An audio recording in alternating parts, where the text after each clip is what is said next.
We're gonna bring out Mr. Unstoppable. I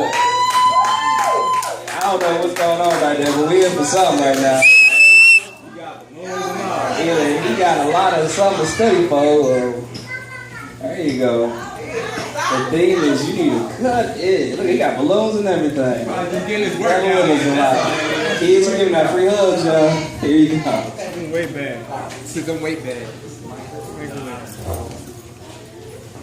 Oh God. You know, I'm gonna get this workout in today. I gotta cut the fat. I'm walking around with it too much.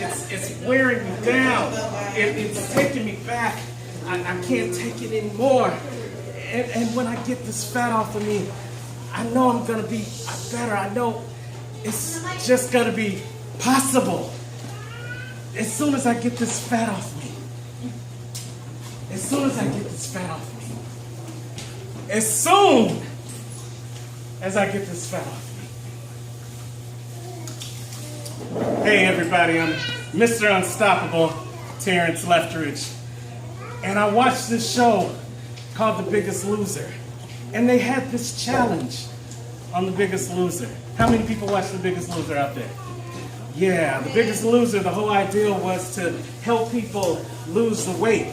But not only were they helping them lose their weight, they were helping them gain things.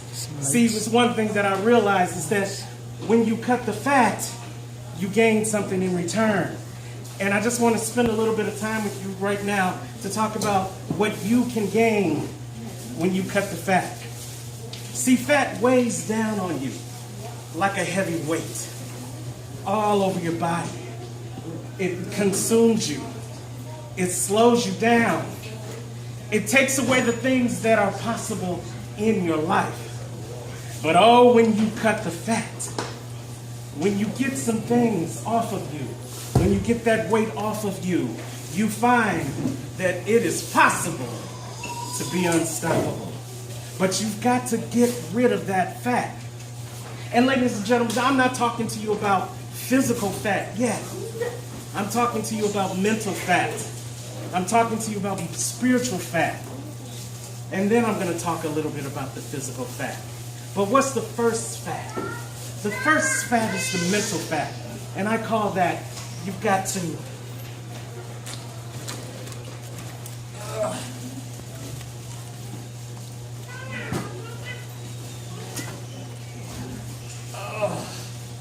so much. But once you get it off, you realize that if you cut the fear,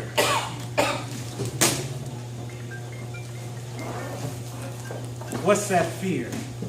You've got to cut the things in your life that scare you. It was scary coming up here in front of people that I didn't know, talking about this, but I did it.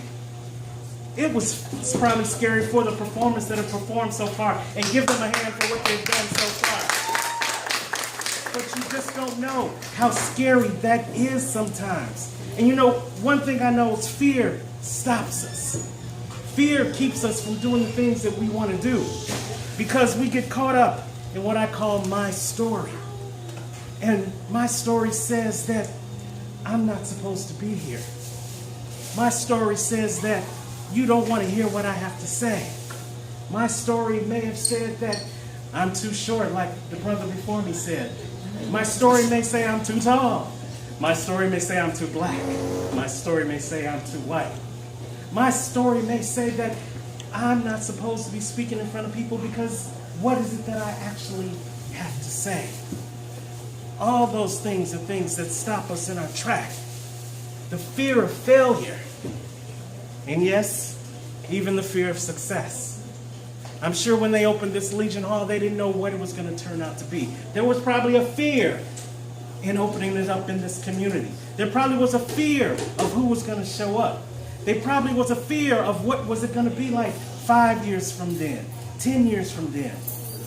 See, that fear of failure and that fear of success will ultimately stop you. But if you get rid of that story and recognize that fear is just a cousin of success. Failure is not something that just happens. Failure is something that you learn from. And if you want to have that success when you're going through it, you've got to learn the lessons from the failure that you get in it. So you've got to fight that fear.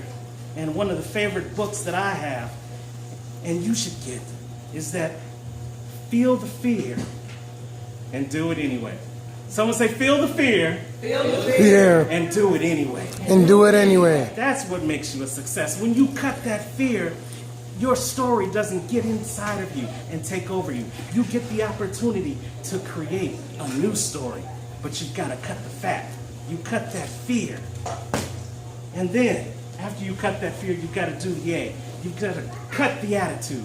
Say, cut the attitude. Cut the attitude. Yes, indeed. The attitude that you have about you.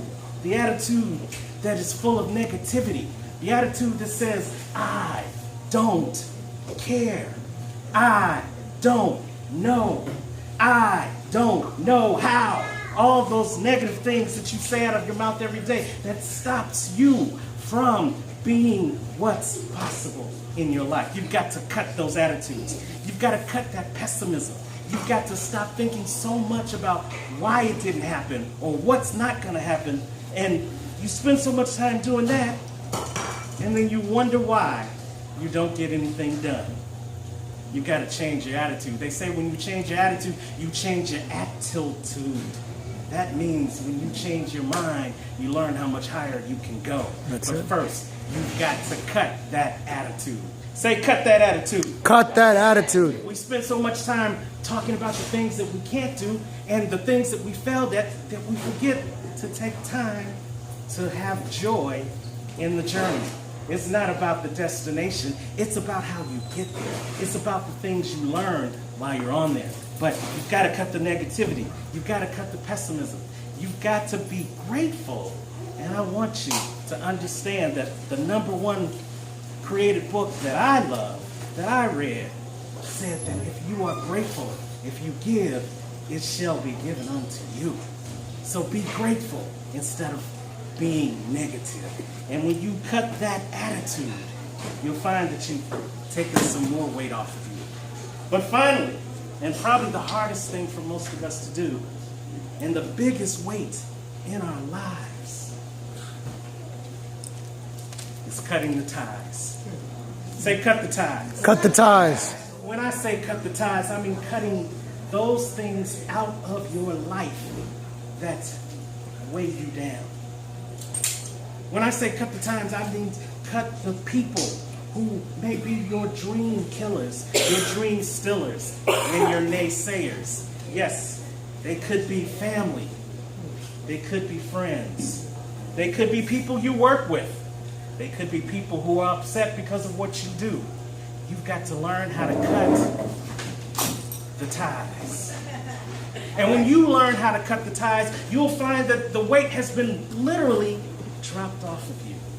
And now you are open to see what's possible. You are open to see that now you can become royalty. Every man in here, every young man in here, you were born to be kings. You were born to have royalty.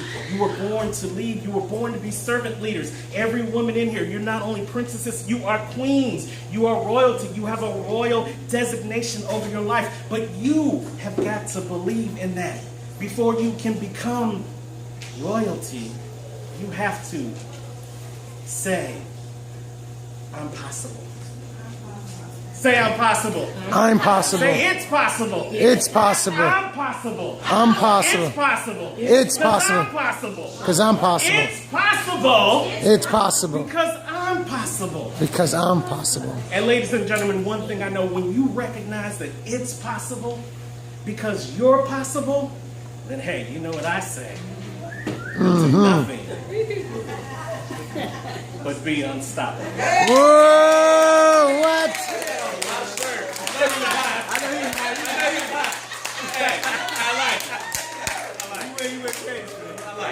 Thank you so much for your time. I'm Terrence, the Unstoppable Coach Lester. And one more thing. I want you to say, I'm possible. I'm possible. I'm unstoppable. I'm unstoppable. Yes, you are. Now, it up for Mr. I'm Stoppable. Yes, sir. All right, now clean up the stage. Hey, I thought